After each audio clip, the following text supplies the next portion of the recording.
സത്യം പറഞ്ഞു, ഇവൻ നിന്റെ ആരാണ്? നിങ്ങൾ തമ്മിൽ എന്താ ഇടപാട്? ഇടപാടോ? എന്റെ പൊന്ന അമ്മണിയമ്മയ്ക്ക് ഞാൻ ഒന്നും അറിയില്ല. നീ ഏതാടി? നീ എന്തിനിവിടെ വന്നു? അതൊക്കെ എനിക്കറിയാം. നീ എപ്പ വന്നൂടെ? ഇത് എത്ര നാളായി തുടങ്ങിയിട്ട്? ഇത് എത്രാമത്തെ പ്രാവശ്യമല്ല ചോദിച്ചത്? വേണ്ടാതെല്ലാം പറഞ്ഞാണ്ടല്ലോ, പാൽക്കുപ്പി എടുത്താൽ തലക്കെടുത്തല്ലേ. ഈ തിലകത്തിട്ട് കളിക്കല്ലേ? തിലകവതി? ഏത് തിലകവതി? പെണ്ണെ കാര്യം പറ, നീ എന്തിനിവിടെ വന്നു? അങ്ങനെ വാ, അല്ലാതെ വിരട്ടിലൊന്നും എന്റെ അടുത്ത് നടക്കത്തില്ല. ഇതേ പുന്നപ്പുറം ജനിച്ച വിത്ത. എന്റെ പൊന്നു പൊന്നപ്പുറം ചൂടാവുന്ന കാര്യം പറ. അല്ല പിന്നെ എത്ര നേരം പറഞ്ഞ് കേട്ടോണ്ടിരിക്കും. എന്തിനാ ഇല്ല ഒരു മര്യാദയൊക്കെ? പിന്നെ എന്റെ പൊന്നുപുറം പറഞ്ഞു, നമ്മൾ വല്ല ബന്ധമുണ്ടോ? പിന്നെ നീ മിണ്ടി പോ. മിണ്ടും എനിക്ക് മിണ്ടിരിക്കാൻ പറ്റില്ല. എന്റെ ചാരിത്രം അടിമുടി ചോദ്യം ചെയ്യപ്പെട്ടിരിക്കുക. ഞാനും തൊടാത്ത അജുംബിത പുഷ്പണിയാണ്, പുഷ്പമാണ്. ഞാൻ പാലും കൊണ്ട് വന്നതാണ്. പാലോ? നിന്റെ പാല് ഇവിടെ മേടിക്കാറില്ലല്ലോ. നമ്മൾ നാരായണ ചേച്ചിയുടെ പാല് വാങ്ങിക്കാറ്. എന്നാ എന്റെ പാല് കുടിക്കാം. നിന്റെ പാലോ? എടി നീ എന്താ പറഞ്ഞത്? നാരായണ കുഞ്ഞമ്മ സുഖമില്ല അടക്കുക, അതുകൊണ്ട് എന്നെ പാലും കൊണ്ട് പറഞ്ഞയച്ചതാ. അപ്പൊ നീ നാരായണ? ചോദിക്കാൻ പറഞ്ഞു. നീ നാരായണ കുഞ്ഞമ്മ ആരാ? നീ അപ്പുറത്ത് ചേച്ചി നോക്കി ഞാൻ പറയാം. ഓ ഈ തവളാടിയാണ് ഏട്ടൻകോല്. ഞാൻ സഹാവ് രാജപ്പന്റെ മോളാ. അപ്പൊ നാരായണിയുടെ ചേട്ടച്ചയുടെ മോള്. എന്നാൽ ആ കാര്യങ്ങൾ നേരത്തെ പറയാൻ പാടില്ലേ? അതങ്ങനെ അതിനുകൊണ്ട് നിങ്ങൾ വഴക്കം കൊണ്ട് വന്നില്ലേ? അപ്പോഴേ നിനക്ക് പോകാൻ തിരക്കില്ലെങ്കിൽ എനിക്ക് അടുക്കള വന്ന് കുറച്ച് സഹായിച്ചതാ. കുറച്ച് വിരുന്നുകാർ വരുന്ന ദിവസം.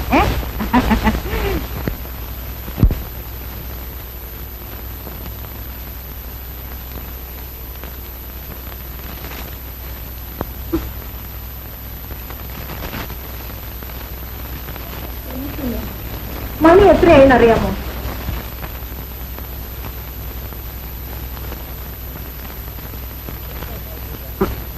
എന്താ ശാരിയെ കാണിക്കുന്നേ?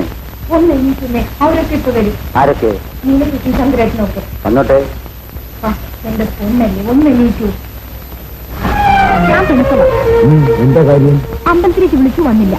ഞാൻ തിരിച്ചു വരുമ്പോഴേക്കും എനിക്ക് റെഡിയായിരിക്കാന്ന് പറഞ്ഞ ആളല്ലേ എന്നിട്ട് കിടക്കുന്ന കണ്ടില്ലേ? ഇത്രയേ ഉള്ളൂ. എല്ലാം നിസ്സാരമാണ്. എത്ര ഭർത്താക്കന്മാരാണ് ഭാര്യമാർ ഒരുമിച്ച് തൊഴാൻ വരുന്നത്? ഞാൻ മാത്രം എപ്പോഴും ഒറ്റയ്ക്ക്. ഇന്നത്തെ ദിവസമെങ്കിലും നീവേലി തൊഴാൻ വരുമെന്ന് വിചാരിച്ചു. എന്റെ ദേവി ഇവിടെ ഉള്ളപ്പോ എനിക്കെന്തിന് വേറെ ദേവാലയം?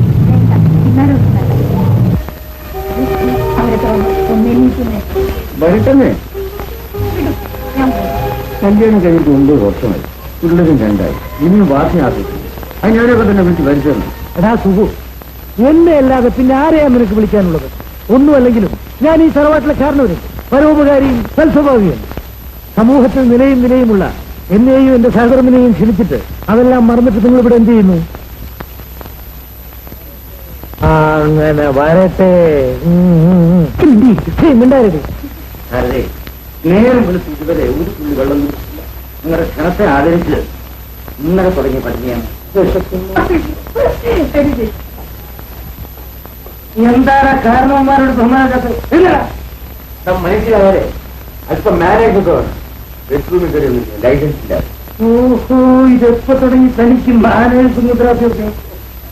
അത്ര കണ്ണാടില്ല. നമ്മുടെ പൂർവികന്മാരെ 2 ഒന്നല്ലേ? ഞാൻ കൈ നിവർത്തിയാലുണ്ടല്ലോ എന്റെ പൊടി കാണില്ല. 500 പൗണ്ട് ആണ്ട് എടി. ഓഹോ,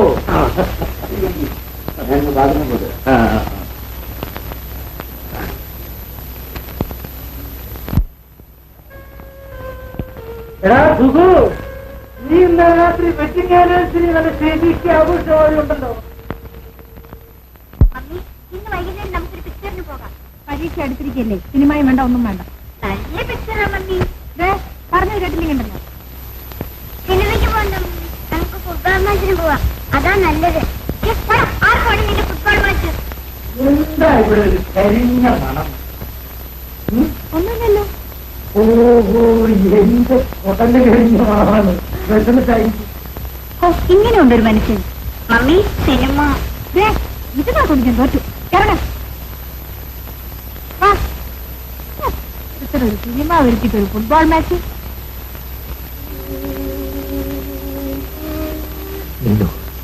വിഷമിക്കാതെ, ദൈവം നമുക്ക് ഒരു കുഞ്ഞിനെ തരാതിരിക്കൂ. വരാം.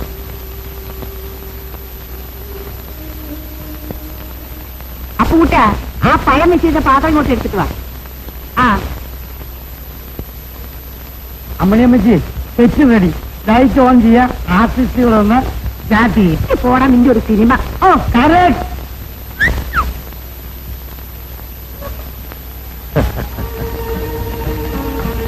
സുഹൃത്തുക്കളെ, വളരെ നേരത്തെ കാത്തിരിപ്പിന് ശേഷം നമ്മുടെ മുമ്പിൽ അല്പം ഭക്ഷണം കിട്ടിയിരിക്കുകയാണ്. സംസാരിച്ച് സമയം കളയാൻ ക്ഷമയില്ല. കക്ഷിപൂർത്തിയിലേക്ക് കടക്കുന്ന ഈ വൈകിയ വേളയിൽ ഇങ്ങനെ ഒരു വിവാഹാഘോഷ ചടങ്ങ് സംഘടിപ്പിച്ച് ചെറുപ്പമാകാൻ ശ്രമിക്കുന്ന ശ്രീ സുകുമാരൻകുട്ടി മേനോനും അദ്ദേഹത്തിന്റെ പത്നി ശ്രീമതി ശാരദാ മേനോനും മംഗളം പാടിക്കൊണ്ട് നമുക്ക് ഭക്ഷണം ആരംഭിക്കാം. അയ്യോ സാർ,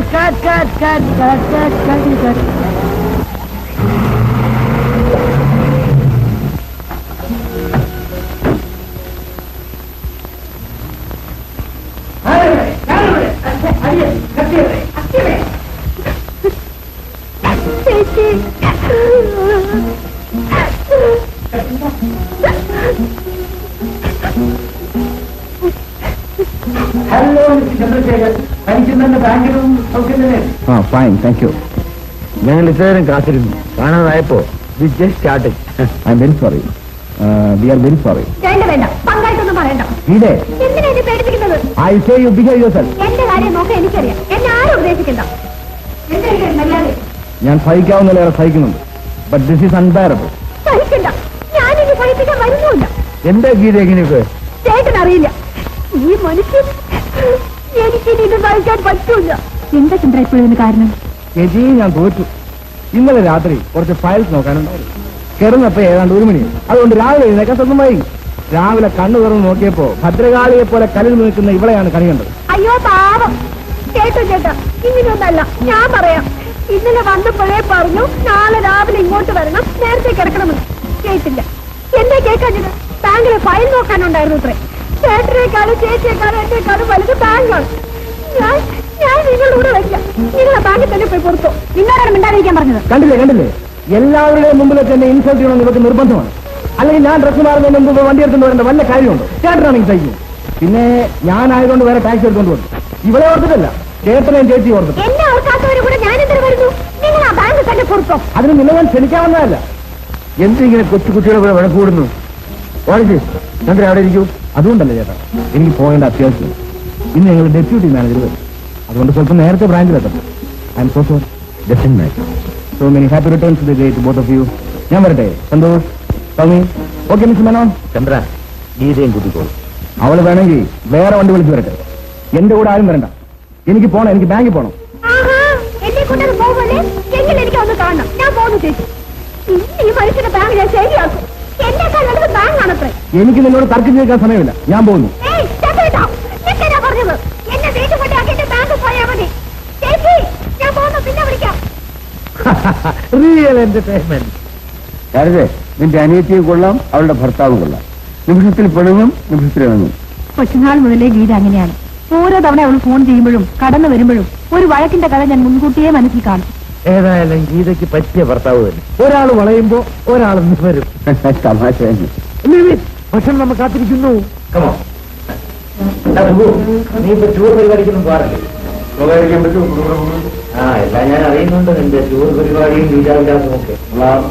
അതെ, ഇവന്റെ ടൂർ പരിപാടി അല്പം സ്പെഷ്യലാണ് കേട്ടോ, സൂക്ഷിക്കണം. അയ്യോ, അതെന്താ?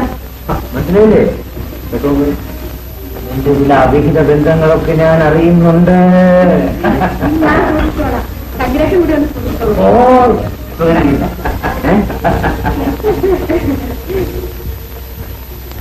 ഓ, ഞാൻ ഇറങ്ങട്ടെ. എനിക്കിന്നൊരു അപ്പോയിന്റ്മെന്റ് ഉണ്ട്. ഇന്ന് നമ്മുടെ വില്യംസിനൊന്ന് തപ്പിയെടുക്കണം. വാ വാ. ആ, എന്താ പറയാമെന്ന് പറഞ്ഞിരുന്ന കാര്യം? ഓ ദേ സുഖു, ഇവളുടെ സഹോദരൻ അപ്പൂട്ടൻ നായർ ഗൾഫിൽ നിന്ന് വന്നിട്ടുണ്ട്. അയാളുടെ മകൾ ശ്രീദേവിക്ക് തന്റെ അനിയനെ ആലോചിച്ചു. നല്ല നിറമാണ്, കാണാനും കൊള്ളാം. പക്ഷെ ഒരു കാര്യം, ഇവളുടെ വർഗമാണ്, തലയിലൊന്നും കാണത്തില്ല. പിന്നെ ഒരു വിശേഷമുള്ളത്, അറബി പണം ധാരാളം ഉണ്ട് കയ്യിൽ. ഏതായാലും പരീക്ഷ കഴിക്കും, അത് കഴിഞ്ഞാലേ.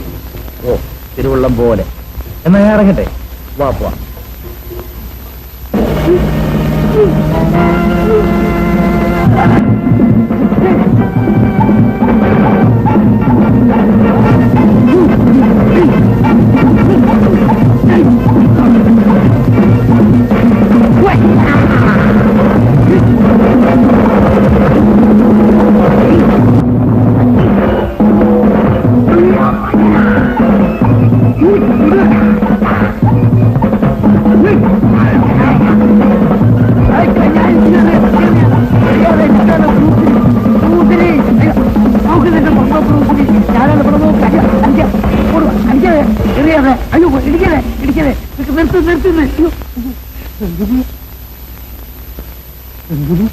ഞാൻ ബ്രൂസിൽ നമുക്ക് ഇന്നല്ലെങ്കിൽ നാളെ ഒരു പടം എടുക്കും.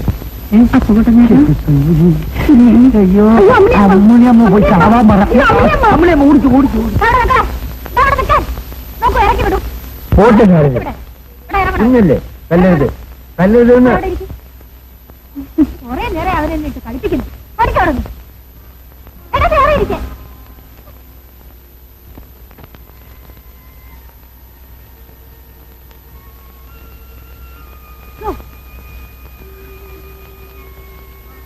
വന്നിട്ട് ഡ്രസ് പോലും മാറിയില്ലേ? ഞാൻ ഇത്ര പ്രാവശ്യം പറഞ്ഞിട്ട് കുട്ടികളെ തലയിലെന്ന് ആണോ കാര്യം? ഇങ്ങനെ ആരും തലയും കുറിച്ച് ഇഷ്ടമായി. അത് കാര്യമില്ല. നിനക്കാണോ? പിന്നെ എന്നിട്ട് പോയി ഡ്രസ് മാറും, ഇല്ലെങ്കിൽ ഞാൻ മടിയെടുക്കും. ഞാൻ പോയി കാട്ടുണ്ട്. ആരുമില്ലേ?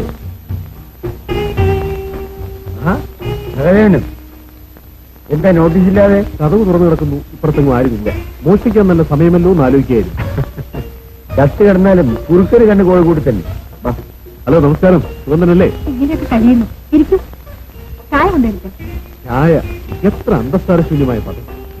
ചാരായമായിരുന്നെങ്കിൽ സന്തോഷമായന്. അത് ഏതായാലും അതിവിടെ ഇല്ല. അയ്യോ വേണ്ട, നല്ല സ്ട്രോങ് ആയിട്ടൊരു ചായ മതി. ആ പിന്നെ കാര്യം വിചാരിച്ച പോലെ അത്ര നിസ്സാരമല്ല. അത് നേരിട്ട് പറയാനാണ് ഞാൻ ഇങ്ങോട്ട് വന്നത്. എന്താ കാര്യം പറയും? അടുത്ത മീറ്റിംഗിൽ വർഗീസ് അവിശ്വാസ പ്രമേയം പാസ്സാക്കി. ഡെഫിനറ്റ്. ഓഹോ, കാര്യം ഇത്ര നിസ്സാരമാക്കിയതാണ് ഇത്രയും കുഴപ്പങ്ങൾ ഉണ്ടായത്. ഹരേവൻ, എന്റെ മനസാക്ഷിയോട് ഞാൻ 100% വിശ്വസ്തത പുലർത്തിയിട്ടുണ്ട്. നിങ്ങൾക്കറിയാമല്ലോ, പൊളിഞ്ഞ് തകരാറായ അവസ്ഥയിലാണ് യൂണിവേഴ്സൽ ട്രേഡേഴ്സ് എന്ന ആ സ്ഥാപനത്തിൽ ചുമതല ഞാൻ ഏറ്റെടുത്തത്. കമ്പനി വളർന്ന് വലുതായപ്പോൾ അധികാരത്തിലുള്ള വടവഴിയെ എത്ര നിർഭാഗ്യകരമാണ് എന്നാലും ചോദിച്ചു. ഹോണസ്റ്റിക്കല്ല, ഇത്തരം കിടമത്സരങ്ങൾക്കാണ് ഇന്നില്ല. സ്കൂളിന്റെ വാതിൽ കണ്ടിട്ടുള്ള നല്ല വർഗീസ്, അവന് മാനേജിംഗ് ഡയറക്ടർ ആവണം പോലും. Latest vacancy. പിന്നെ ഞാൻ വാങ്ങിയ എമൗണ്ട് അടുത്ത ആഴ്ച കൊണ്ടുവരാം. സത്യം പറയണമല്ലോ, ഇന്ന് കൊണ്ടുവരണമെന്ന് വിചാരിച്ചാണ്. ഒരു ചെറിയ അഡ്ജസ്റ്റ്മെന്റ് അടുത്ത ആഴ്ച ഡെഫിനറ്റായി കൊണ്ടുവരാം. Don't mind.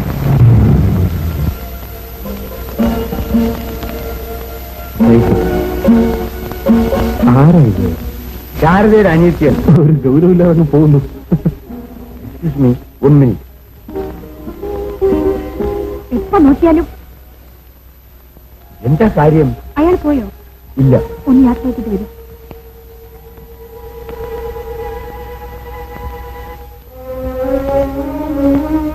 സുകുമാരൻ സാർ അടുത്ത ആഴ്ച എറണാകുളത്തിൽ വരണം. കഴിയുമെങ്കിൽ ഒരു ബോർഡ് മീറ്റിംഗ് വെക്കണം. കൂടുതൽ നീട്ടിക്കൊണ്ടു പോകുന്നത് ബുദ്ധിപൂർവ്വമായിരിക്കും. ആ നോക്കാം. അപ്പോൾ ഞാൻ ഇറങ്ങട്ടെ. മിസ്സസ് അവൾ അവസ്ഥയുണ്ട്. വിളിക്കണമെന്നില്ല, ഞാൻ ഇറങ്ങിയെന്ന് പറഞ്ഞാൽ മതി. പാലസിന്റെ പാർട്ടിയുണ്ട്. ലുക്ക് മിസ്റ്റർ സഹദേവൻ, ഉപദേശിക്കാണെന്ന് വിചാരിക്കരുത്. You are going too fast. Nothing. വേഗത്തിലായാലും സാവധാനത്തിലായാലും എത്തേണ്ടവരിടത്ത് തന്നെയല്ലേ. Bye, see U.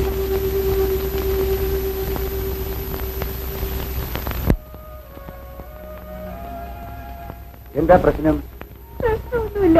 ചേട്ടനും ചേച്ചി എന്റെ വീട് വരെ വരണം. എനിക്ക് 2 ലോട്ട് അറിയണം.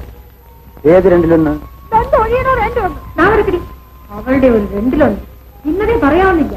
നിങ്ങൾക്കൊന്നും അറിയില്ല. എനിക്ക് പറയാറിയാം. നമുക്കവിടെ പോവാം.